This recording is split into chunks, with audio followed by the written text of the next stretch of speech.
What is going on? What's going on, everybody? Welcome to your Healing Journey Live. I am your grief guide, Ernest James, mental health advocate and grief guide, bringing you once again, coming in for this live of your Healing Journey Live. Thank you all for joining me, everyone that is turned in and everyone that is going to tune in.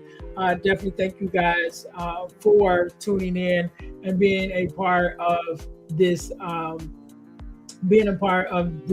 live. So really quickly, again, let me say thank you guys for showing up. Thank you guys for tuning in with me. As I work this computer, let me just do a couple of things. Hold on 1 minute. Here we go. Boom. I'm going to do that. Yeah. All right. So again, let me say thank you guys to all of you guys that has tuned in to this is our fourth one. Let me get this straight. This is our fourth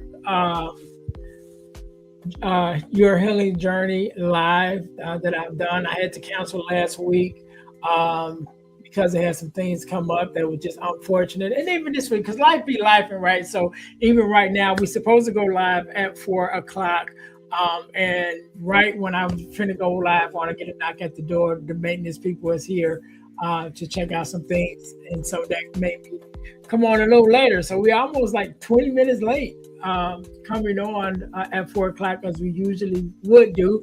But we're here. We're here for you. We're here to support you on this journey that we are on, which is your healing journey. Again, my name is Ernest James. I am a mental health advocate and your grief guide. And my mission is to help people to deal, heal, and fulfill. So deal with your problems, to heal from the pain, and to fulfill your purpose. So thank you guys once again for tuning in to the Your Healing Journey live, right? And so on this live, we talk about grief and we talk about the journey of healing through your grief and some of the things that you may go through as a part of this cycle that you're on, or as a part of this season that you may be in of dealing with some type of loss. Usually we're talking about the loss of a loved one, but any type of loss, because grief doesn't care. I often say grief doesn't care. It doesn't care how old you are. It doesn't care how young you are. It doesn't care what color you are. It doesn't care,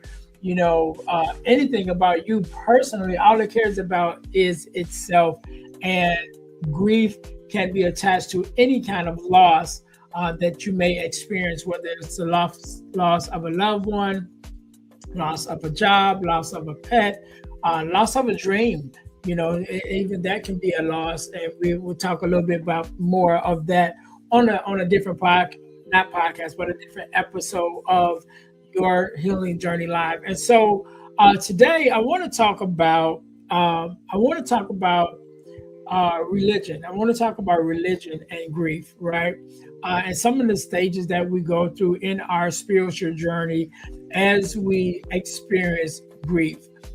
Because a lot of times we before we go into grief or before we have experienced grief, oftentimes we think we know, or maybe we do know where we stand spiritually or religiously as far as our grief until we experience grief. Before when we're just kind of theoretically,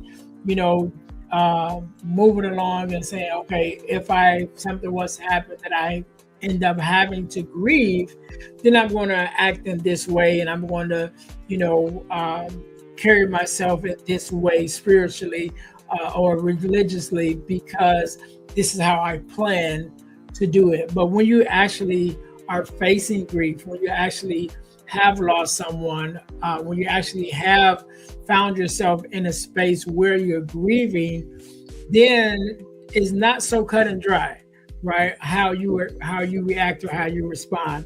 And so I want to talk a little bit about that, because definitely growing up in the church and being a PK, for those that don't know what that means, a pastor's kid or a preacher's kid,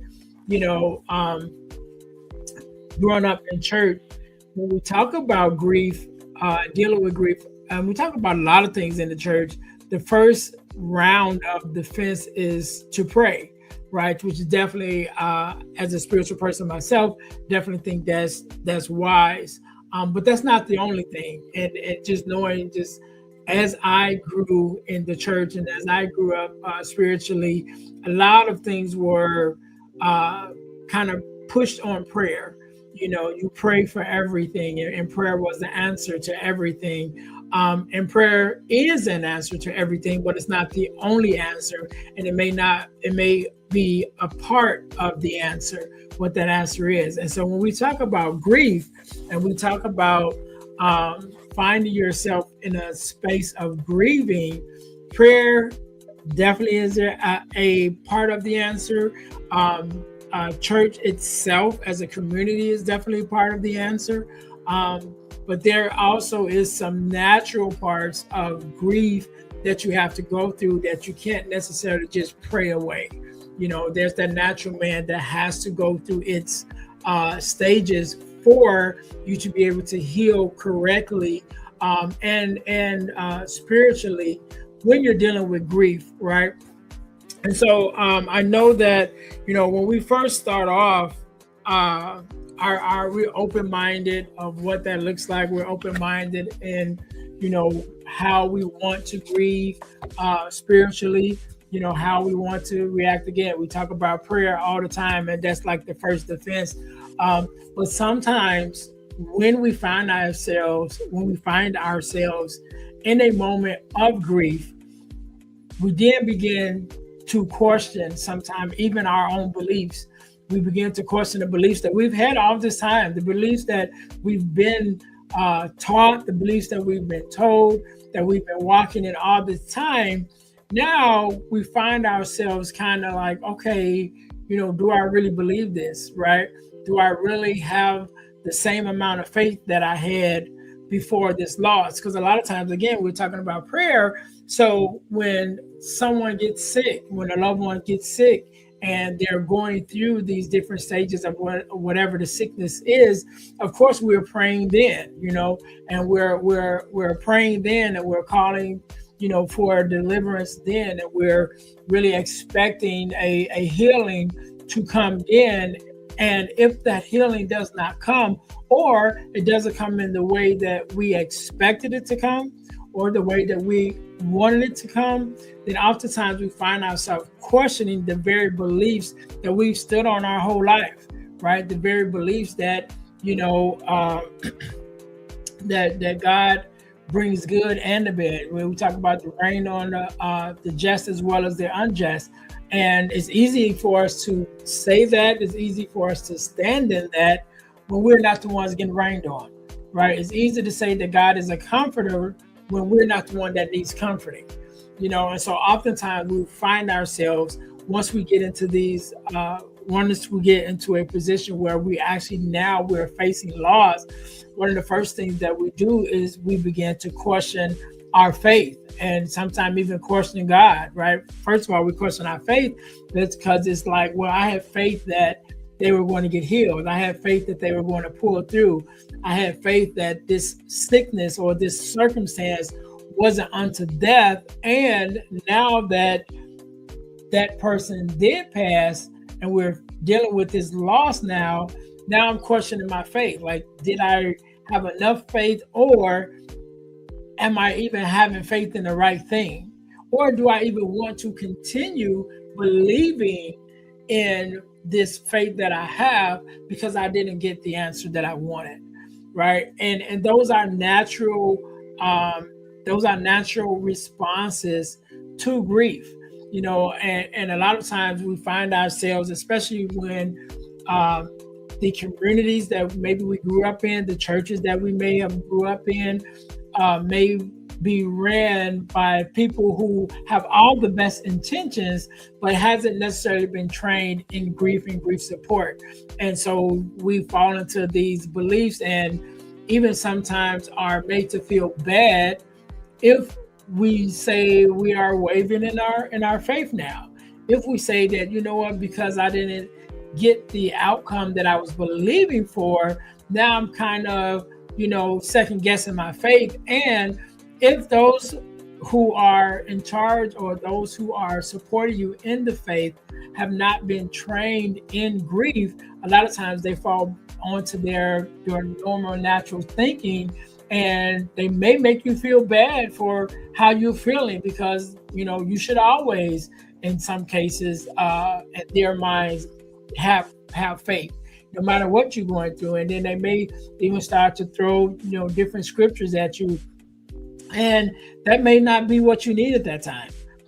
Again, it's natural to question your faith when you're believing for something, when you're believing for healing, when you're believing for something to work out a certain way, and it doesn't work out that way, right? It's only natural in the grieving process to begin to question your faith. Like, why do I believe this? And do I really want to continue believing that?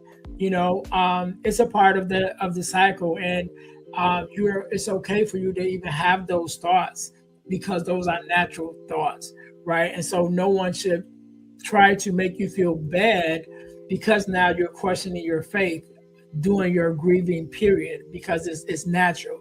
And not only do we begin to question our faith, then we even begin to question God as well, right? Because it's like, God, why did you allow this to happen? God, why did you not answer my prayer? God, why did you do this to me? Or sometimes even we feel like God is punishing us sometimes for some things that we may have said or done, by allowing us to lose this loved one, by allowing us to lose this person. And I don't believe that that's the truth. I believe that, God does allow some things to happen, and something has to happen, just in the way of the world, just the way of life, and the way that things run. There are some things that have to happen naturally, and unfortunately, death is a part of the natural human process. And so losing someone to death, and grieving that person is a natural thing. It's a natural part of our existence that we have to deal with. And sometimes, again, we question God when it's our loved ones, or when it's someone that we love, and it's like, God, why did you do this to this person? And sometimes there's no rhyme or reason to it. Sometimes we don't get the answer for that.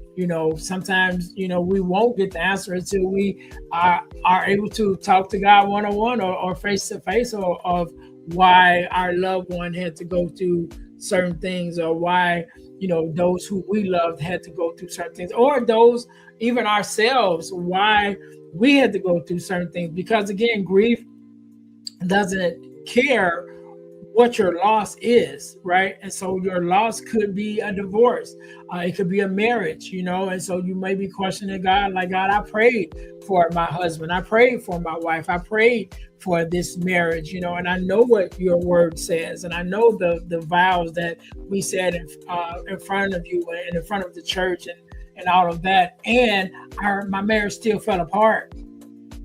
And so you're questioning God in that space, because it's like, God, I was believing on you.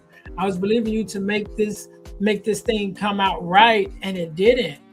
And so we begin to have these questions in our grieving process, and trying to figure out, where do we stand even in our faith? And it's a natural thing. It's a natural thing. And many of us question our faith, and some of us fall out of faith for a while because of that loss. And it's only as we continue, should I say, that grieving process, as we continue to give grief its process, and deal with grief and walk with grief, are we able to sort of come to terms with where we stand in our faith as we process the grief.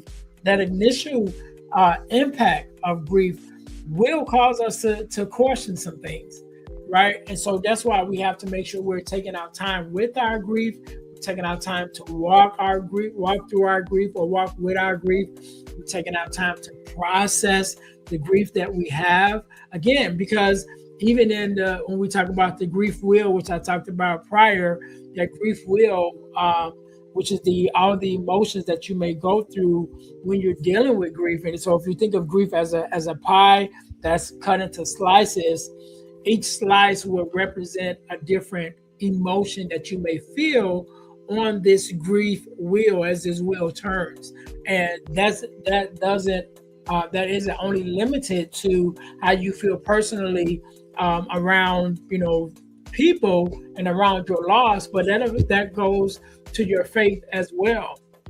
That goes with the questioning that you may have for God as well. So you may be angry with your faith. You may be upset in your faith. You may be sad in your faith. You may be confused in your faith, because you may, up until this point, you may have been a strong Christian. I'm a Christian, so let's say you may have been a strong Christian. You believe all the Christian values, and you believe all the sayings and all the prayers and all the scriptures, and now you're faced with this reality that you just experienced a loss, and you didn't think you would have to go through that as being a Christian, as being a believer, as being a strong member of your faith. You thought you were protected from this loss, which is, again, just a part of life. And so just because you are a Christian, just because you are, whatever religious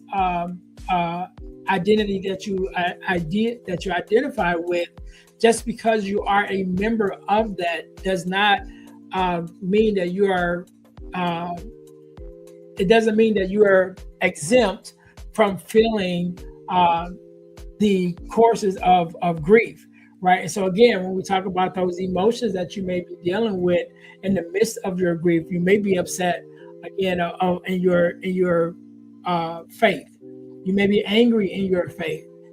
You may be disappointed in your faith, because again, you thought this was going to turn out a different way. You didn't think that this loss was going to be what it was, and so you're disappointed in your faith. And then again, it's also a reflection on God as you walk in your faith, and now you're asking God these questions that you normally would not ask, right? You're like, God, I believed in you. God, I called on you. God, I prayed on you. God, I served you, right? Especially those of us who have been, who have served in our religious institution, who have served, the people in church. You've been an usher, you've been a choir member, you've been a production team, you've been a dancer, whatever that was, but you served in the church and you served on these different boards, and you're like, God, not only did I believe in you, but I served as well. And I thought because of that, I was protected from this natural part of life. Even though it's a natural part of life, I still felt that I should have been or was protected at some point. And now that you are experiencing this loss, you begin to question God. And you begin to go through all of those emotions that's on the grief wheel, that you begin to have those emotions toward God as well, right? You may be upset with God. You may be sad with God. You may be disappointed with God. You maybe even be angry with God because you didn't get the outcome that you were hoping for, that you didn't get the outcome that you were praying for.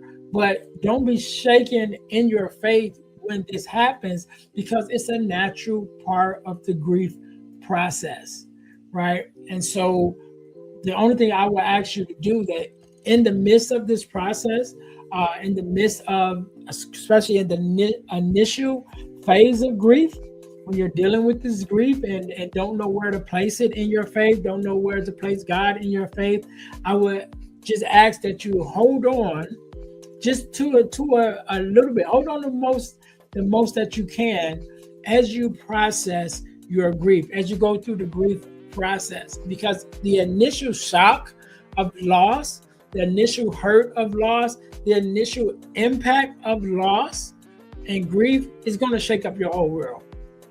Not just what you believe as a religion, not just what you believe as a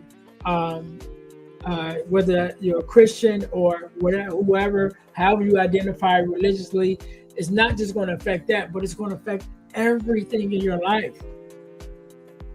because grief touches everything when it comes. It doesn't just touch one thing. You may lose a loved one, but it doesn't only touch, your family. It doesn't only touch that loved one and the impact that that loved one had on your life, but it affects your life in other ways and other spaces as well. And so today, I just want to encourage you guys that if you have experienced a loss, if you are on this grief journey and you begin to wonder and you begin to think about where you are in your faith walk, how do you want to even continue in your faith walk? I encourage you to hold on to your faith, because you're going to need your faith in the midst of this grief journey. You're going to need your faith in the midst of your mourning. You're going to need your faith as you move forward, right?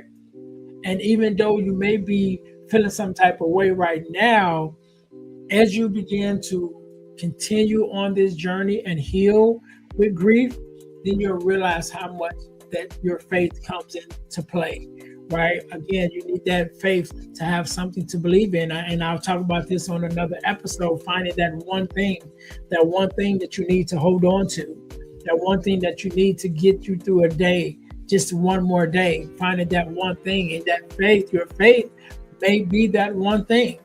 And so you want to hold on to your faith, even if you're feeling some type of way, even if you're feeling discontent, even if you're feeling disappointed. Don't just throw your faith away, but just put it in your back pocket. Put it in your back pocket like it's your wallet for a while if you need to, or put it in your back pocket like it's a picture of a loved one that you had that you may have to take out every once in a while and just look at it, just to remind you that it's there, that your faith is there. And so I want you to just hold on to your faith, despite what you may be going through, despite what you're feeling, despite everything that's going on in your world. As you travel on this grief journey, hold on to your faith. Even if you just hold on to it in theory, because you may not want to lean on it. You may not feel like your prayers were answered, so you don't want to pray anymore. You might not feel like, the scriptures that you were standing on was solid enough for you because you experienced this loss. So maybe you don't want to read anymore. You don't want to read the scriptures anymore. You don't even know if you even believe anymore, right?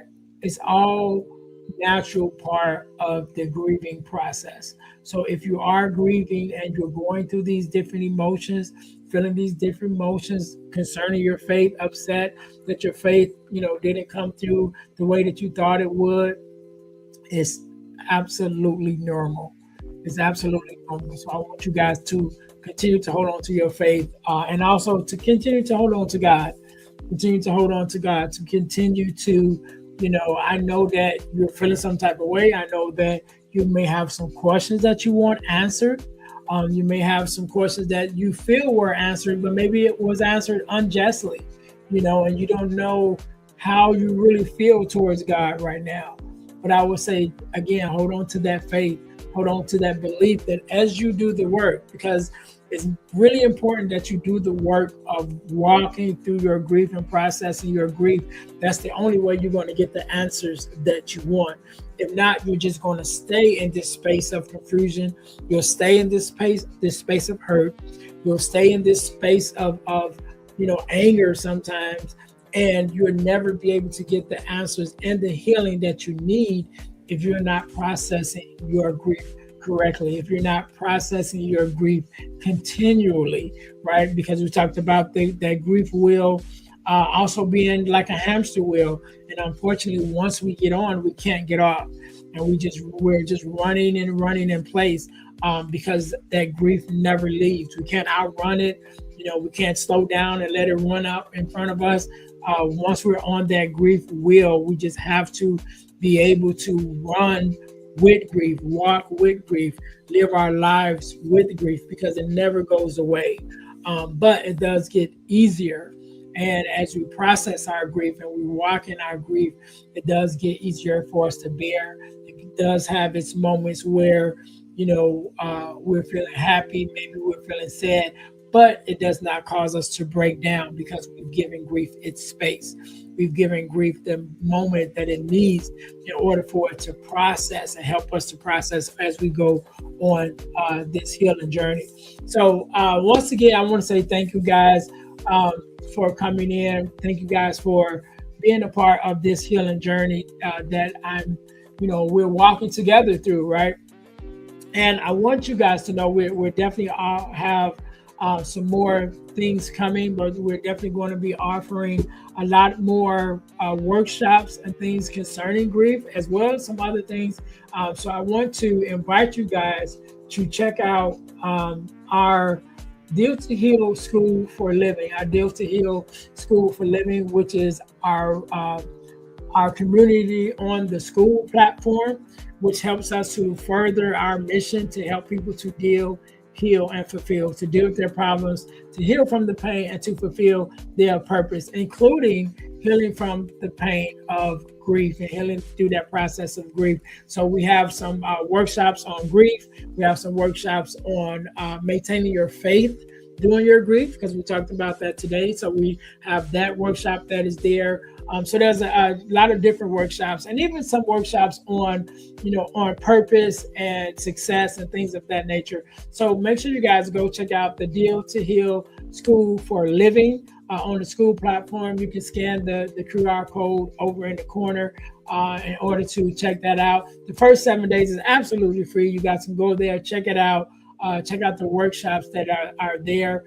And if you decide to stay after the week, then it's only $27 a month. And each month you'll have access to a new workshop, as well as the free resources that is there. I think I have 3 or 4 ebooks that is there, and some other free resources that is there as well, that you guys can go and check out in the resources section when you go and check it out. So again, thank you guys once again for tuning in to the fourth episode of Your Healing Journey Live. Definitely these lives are on Facebook, they're on YouTube. I think we're also going to LinkedIn as well. Yes, the 4 Core, Thuran, thank you very much. The 4 Core is an ebook that I wrote for fathers and daughters, right? It's the 4 Core, so it's the 4 core values that every daughter should get from her father. That's one of the ebooks that is also available on the Deal to Heal School for Living program, or should I say community, on the school community. That is also one of the free resources that is there to take advantage of getting that ebook as well. And there are some other ebooks. Forgiving Me is another ebook that we have from Males to Men, which is a male mentoring ebook that we have. So yes, thank you guys. Again, thank you guys for tuning in. We're going to do this every Tuesday and Thursday, if God say the same. Hopefully nothing else comes up. Last week we had to cancel, and then today we started a little late because of the maintenance people that had to come in and check on some things here. But we came and we made it, and we did what we said we were going to do. So even if we show up late, we're going to try our best to show up. So every Tuesday and Thursday at 4 p.m. Central Time Zone, I will be going live with Your Journey Live. Your Healing Journey Live is what we are, where we are. And again, I just thank you guys for showing up for yourselves. I am Ernest James, mental health advocate and your grief guide. Until next time, you guys be blessed.